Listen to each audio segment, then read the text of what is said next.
ఆదికాండము 12:2. చూడండి, నిన్ను గొప్ప జనముగా చేసి నిన్ను ఆశీర్వదించి నీ నామమును గొప్ప చేసేదను, నీవు ఆశీర్వాదముగా నొందువు.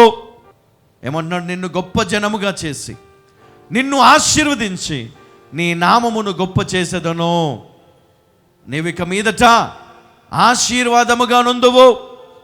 యెహోషువ 1:5 నీ బ్రతుకు దినములన్నిటను ఏ మనుష్యుడును నీ ఎదుట నిలువలేకుండును నీకు తోడయ్యుందును. హల్లెలూయా. దేవుడు నీకు తోడయ్యుండగా ఏ మనుష్యుడు ఆడి ఎన్ని భయంకరమైనటువంటి శక్తులు నీ పైన ప్రయోగించినా ఆయన ఏమన్నా నీకు తోడయ్యుందును, నీ బ్రతుకు దినములన్నిటను ఏ మనుష్యుడును నీ ఎదుట నిలవలేక యుండును. హల్లెలూయా. 2 రాజులు 20:5. నీవు కన్నీళ్లు విడుచుట చూచితిని, నీ ప్రార్థన నేను అంగీకరించి ఉన్నాను, నేను నిన్ను బాగు చేసేదను. హల్లెలూయా. ఈరోజు వ్యాధితో ఉన్నవా, దురాత్మలతో పీడింపబడుతున్నావా, అపవిత్రమైన చీకటి శక్తులతో బంధించబడి నలిగిపోతున్నావా, వ్యాధి చేత ఇబ్బంది పడుతున్నావా, బయటికి రాలేని స్థితిలో కన్నీళ్లు విడుస్తున్నావా, ఇదిగో దేవుడు నీకిచ్చు వాగ్దానము, నీవు కన్నీళ్లు విడిచుట చూచితిని, నీ ప్రార్థన నేను అంగీకరించి ఉన్నాను, నేను నిన్ను బాగు చేసేదను. హల్లెలూయా. చెప్పండి, ఎంతమంది అయితే ఇక్కడ అనారోగ్యంతో ఉన్నారు, ఎంతమంది అయితే దురాత్మల చేత, మంత్రశక్తుల చేత, చేతబడి శక్తుల చేత పీడింపబడతారు చెప్పండి ఆమేన్. 32 దావీదు కీర్తన 8 నీకు ఉపదేశము చేసేదను. చూడండి, నీకు ఉపదేశము చేసేదను, నీవు నడవవలసిన మార్గము నీకు బోధించెదను, నీ మీద దృష్టి ఉంచి నీకు ఆలోచన చెప్పెదను. దేవుడు నీకు వాగ్దానం చేస్తా ఉన్నాడు. నువ్వు ఎవరివైనా ఈరోజు దేవుడు నీతో మాట్లాడుతున్న ప్రతి మాట నీ హృదయములో ఈరోజు నువ్వు భద్రపరచుకో. నీకు ఉపదేశము చేసేదను, నీవు నడవలసిన మార్గమును నీకు బోధించదను, నీ మీద దృష్టి ఉంచి నీకు ఆలోచన చెప్పదను. అనుకుంటున్నావేమో, ఇదిగో నేను ఈ యొక్క చీకటి శక్తుల చేత నలిగిపోతున్నాను, ఈ వ్యాధి చేత నలిగిపోతున్నాను, లేమి చేత నలిగిపోతున్నాను, ఇదిగో నేను ఓటమి పాలవుతున్నాను, నేను ఏమి చేయలేకపోతున్నాను, నేను లేవలేకపోతున్నాను, నడవలేకపోతున్నాను, ఇబ్బంది పడుతున్నాను, ఈరోజు ఈ చీకటి శక్తుల చేత నేను నలిగిపోతున్నాను, బాధపడుతున్నట్లయితే ఇదిగో దేవుని మాట నీకు సెలవిస్తున్నది ఏమని అంటే, ఇదిగో నీకు ఉపదేశము చేసేదను, నీవు నడవవలసిన మార్గము నీకు బోధించదను. అయితే నువ్వు చేయాల్సిందేంటి తెలుసా? నీకు బోధించే ఆ మార్గమును బట్టి నువ్వు ఆయనను వెంబడించు. నువ్వు ఎప్పుడైతే నన్ను వెంబడిస్తావో ఇదిగో ఆయన నీకు మాట ఇస్తున్నాడు, నీ మీద దృష్టి ఉంచి నీకు ఆలోచన చెప్పదను. నువ్వు అప్పుడు తప్పించుకుంటావు, నువ్వు అప్పుడు బయటికి వస్తావు, నువ్వు వెలుగును చూస్తావు, నువ్వు దేవుని వెంబడిస్తావు, దేవుని ఆత్మ చేత నింపబడతావు, దేవుని శక్తి చేత నింపబడతావు, దేవుని అభిషేకము చేత నడిపించబడతావు. ఇదిగో యెహోవా హస్తము నీకు తోడై ఉంటుంది. హల్లెలూయా, హల్లెలూయా. దేవునికి మహిమ కలుగును గాక. కీర్తన 25:5 నీ ప్రార్థనలన్నీ యెహోవా సఫలపరచును గాక. నీ ప్రార్థనలన్నీ యెహోవా సఫలపరచును గాక. ఎంతమంది అయితే ప్రార్థనలు చేస్తారో, ఒకవేళ ఇప్పటివరకు నువ్వు చేయకపోతే ఈ రోజు నుంచి ప్రతిరోజు సమయం దొరికినప్పుడల్లా, ఒక్కసారి 2 సార్లు కాదు, సమయం దొరికినప్పుడల్లా రోజుకి నువ్వు 20 సార్లు చేస్తావా, 30 సార్లు చేస్తావా, రోజుకి 24 గంటలు నువ్వు ప్రార్థనలో ఉంటావా, ఇదిగో దేవుడు నీతో మాట్లాడుతున్నాడు.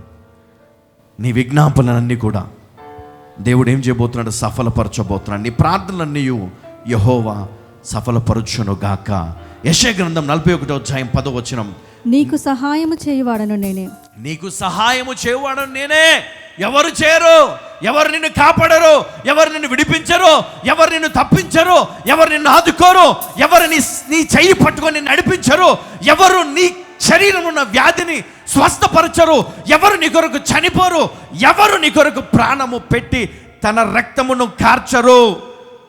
యేసుక్రీస్తు క్రీస్తు ఒక్కడే నీ కొరకు ప్రాణము పెట్టి నీ పైన అధికారము కలిగి ఉన్నాడు గనుక ఇదిగో ఈరోజు నీతో ఈ మాట చెబుతున్నాడు. ఏంటి అంటే, నీకు సహాయము చేయవాడని నేనే. ఎందుకంటే ఆయనకొక్కనికే అధికారం ఉన్నది, ఆయనకొక్కనికే శక్తి, ఆయనకొక్కనికే అధికారము. దయ్యములు ఆయనకి లోపడతాయి.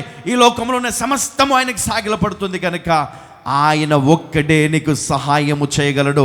మనుషుని సహాయం పనికిరాదు, మనుషుని సహాయం పనికిరాదు. మనుషుడు నీకు ఏమాత్రం అక్కరికి రాడు. దేవుడు తప్ప ఎవరు నిన్ను విడిపించలేరు. కాబట్టి ఈరోజు నీ కొరకే దేవుడు మాట్లాడుతున్నట్లయితే, అయితే ఈరోజు నీతో మాట్లాడుతున్న మాట, నీ ప్రార్థనని యెహోవా సఫలము చేస్తాడని నీకు మాట ఇస్తున్నాడు. నీకు సహాయము చేయవాడని నేనే.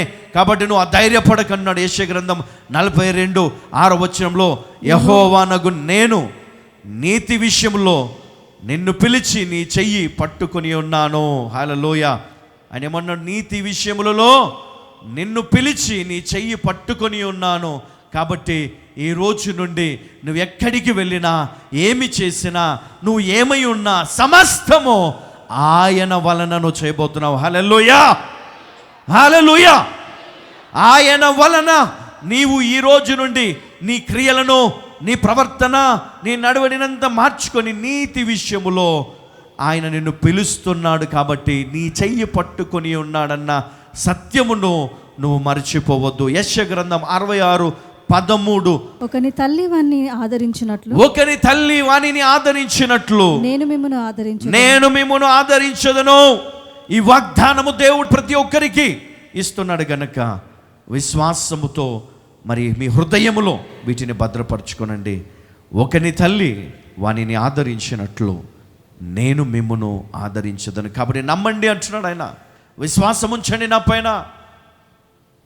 మీరు నా వారు కారు, ఎందుకంటే మీరు నన్ను నమ్మలేదు కనుక, నా మాటలను నమ్మలేదు కాబట్టి మీరు నా గొర్రెల్లో మీరు లేరు, మీరు వేరే. కాబట్టి మీరు నా వారై ఉండాలి అంటే మీరు నా మాటలు నమ్మాలి. ఇర్మియా గ్రంథం 31:34 నేను వారి దోషములను క్షమించి వారి పాపములను ఇక ఎన్నడును జ్ఞాపకము చేసుకొనను. హల్లెలూయ. ఏమన్నాడు? ఎంతమంది అయితే ఈరోజు దేవుని సన్నిధిలో, అయా నా దోషములను క్షమించు, నా పాపలను మన్నించు, నా అతిక్రమలను మన్నించు అని ఎవరైతే పశ్చాత్తాపంతో ప్రార్థన చేస్తారో, ఈరోజు దేవుడు నిన్ను క్షమిస్తానంటున్నాడు. నేను వారి దోషములను క్షమించి వారి పాపములను ఇక మీదట ఎన్నడూను జ్ఞాపకము చేసుకున్నని మాట ఇస్తున్నాడు. కాబట్టి ఈ మాటను బట్టి ప్రార్థన చేసి దేవుని సన్నిధిలో నీ పాపములన్నిటిని విడిచిపెట్టి ఒక నూతన జీవితాన్ని ప్రారంభించాలని నిన్ను బతిమాలుచున్నాను. ఇర్మియా గ్రంథం 30:17 నేను నీకు ఆరోగ్యం కలగజేసేదను, నీ గాయములను మాన్పెదను. హల్లెలూయా. ఎంతమంది తన ఆరోగ్యముతో ఉన్నారో, అది అపవాది వల్ల కలిగినవి, అది నీ పాపం వల్ల కలిగినవి, నీ జీవితంలో ఇదిగో వేరే మరి ఇతర సమస్యల వల్ల వచ్చినవి, పితరుల వల్ల వచ్చినవి, ఏవైతే శాపముల చేత నువ్వు ఈరోజు మరి అనారోగ్యం పాలై ఈరోజు ఆరోగ్యం లేక బాధపడుతున్నావో, గాయముల చేత నలిగిపోతున్నావో, వారికి దేవుడు మాట ఇస్తున్నాడు. నేను నీకు ఆరోగ్యం కలుగజేసేదను, నీ గాయములను మాన్పెదను. నీ హృదయములో ఉన్నటువంటి గాయములను, నీ మనసులో ఉన్న గాయములను, నీ జీవితంలో నువ్వు అనుభవించిన ప్రతి వేదనను నేను మాన్పెదను. కాబట్టి ధైర్యము తెచ్చుకో సహోదరుడా, ధైర్యము తెచ్చుకో సహోదరి. హెస్కేలు 36:28-29 మీ పితరుల దేశములో మీరు నివసించెదరు, మీ సకలమైన అపవిత్రతను పోగొట్టి నేను మిమ్మును రక్షింతును. మీకు కరువు రానియక ధాన్యమునకు ఆజ్ఞ ఇచ్చి అభివృద్ధి పరుతును. ప్రార్థన చేసుకుందాం.